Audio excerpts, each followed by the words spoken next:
Con Rafael Quiroz, especialista en materia petrolera, y le habíamos preguntado por qué, si siempre que había crisis en el Medio Oriente el petróleo subía, inclusive por los países como Venezuela eran favorables a la crisis, hoy en día no se nota en el mundo esa situación especial, es única. Claro.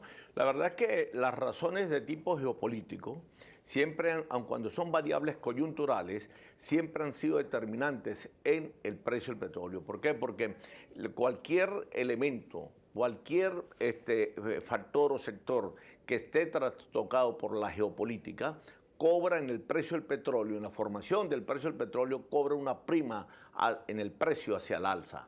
Es por eso que, por supuesto, en todas, absolutamente en todas las circunstancias, siempre que el Medio Oriente o el norte de África ha sido una especie de polvorera allí, los precios tienden a subir.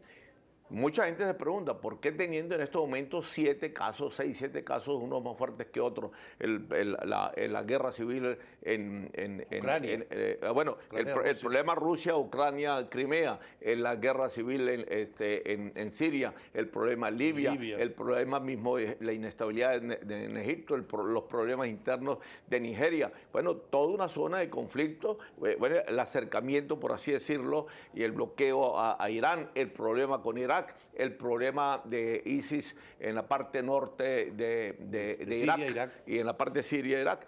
¿Y por qué no suben los precios? Con eso es para que los precios suban. Eso no suben los precios simplemente porque en contrapeso a ello hay unas variables económicas que empujan el precio hacia la baja. Variables económicas que en este momento, hay menos demanda, aún siendo coyunturales, por supuesto, tienen más peso que las variables geopolíticas. Hay menos demanda, entonces. Pero menos demanda a consecuencia de dos, tres factores interesantes. Uno, que es el decrecimiento o la desaceleración del crecimiento de la economía mundial. Estamos hablando, por supuesto, también de la recesión de los países de la zona euro. Estamos hablando de los problemas económicos en Japón. Estamos hablando de la frenada, por decirlo así, ¿no?, del crecimiento de la economía china. Estamos hablando de la debilidad del crecimiento económico de Estados Unidos. Bueno, mira, toda una serie de elementos que te llevan a esa desaceleración de la economía mundial, que por consiguiente va a demandar menos petróleo. Y el hecho de frente a eso, y frente a esa disminución de la demanda petrolera, hay algo que por supuesto pone la tapa del frasco, que es nada más y nada menos que ha aumentado la producción del petróleo por parte de los países no OPEP y de los países OPEP. Quiere decir que entre esos dos elementos va a haber toda una sobreoferta petrolera, que es lo que está haciendo pujar los precios hacia la baja, en contrapeso, repito, a las variables económicas geopolíticas que deberían estarlo empujando hacia arriba. Y además creo que entra también el tema de la producción de Estados Unidos, que está menos dependiente de la producción externa, ¿no? Por supuesto, 3 elementos de Estados Unidos.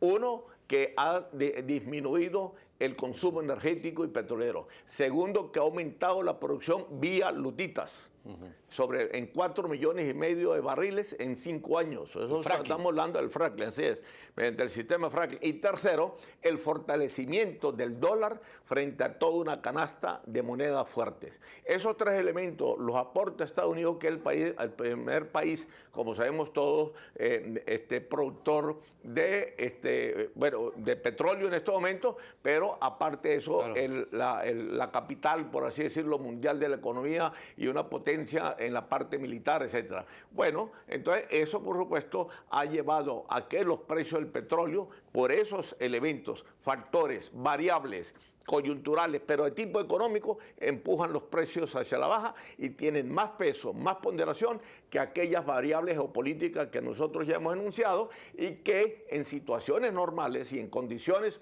ordinarias como otras épocas ha hecho que los precios más bien suban. Eso es lo que mantiene hoy en día una conflictividad y a un mercado petrolero convulsionado, que encuentra a unos precios a la baja, con una tendencia a seguirse marcando.